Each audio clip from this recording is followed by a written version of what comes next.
What is the 1988 Air Carrier Act? Paul Spooner, Boston, Let's talk Massachusetts. about the Air Carrier Access Act, which got passed in the 80s and then it got reauthorized fairly recently, a few years ago now, that was supposed to give people with disabilities, the right to access a number of features where in some cases you could put your chair in the first class closet if you had a manual chair, procedures and grievance procedures and all of that. I'm not sure if they work. They haven't worked for me at all.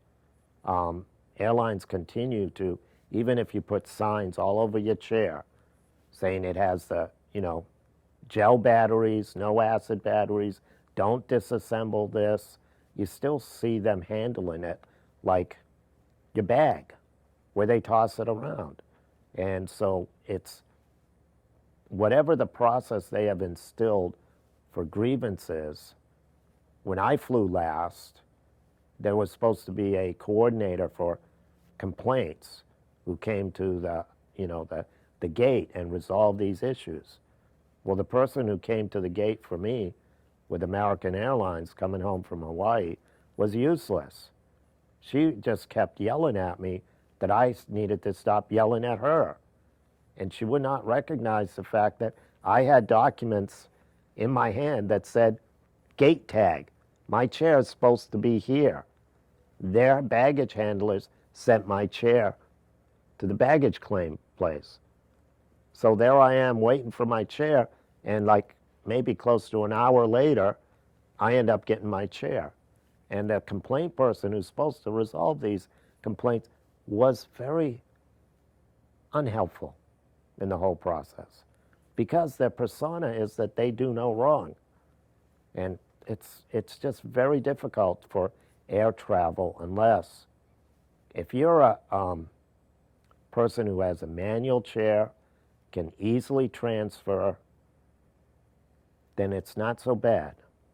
But if you're a person who has limited dexterity and you need a power chair, well, when you fly, you're going to have to give up your chair, transfer into an aisle chair, which is very difficult, and then have people lift you, which potentially is not a good thing, into an aisle seat, and then expect that to happen at the end of your flight. So you board first and debark last.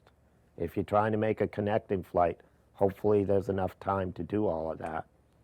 It's just a horrendous system. I don't know why they can't figure out a lockdown system for chairs. Why can't I wheel onto the plane and lock my chair down? I mean, you could create it. We have an industry-wide standard for seat belts in automobiles, but we don't have a standard for wheelchairs with a lockdown mechanism that could be utilized so people could travel. I don't understand.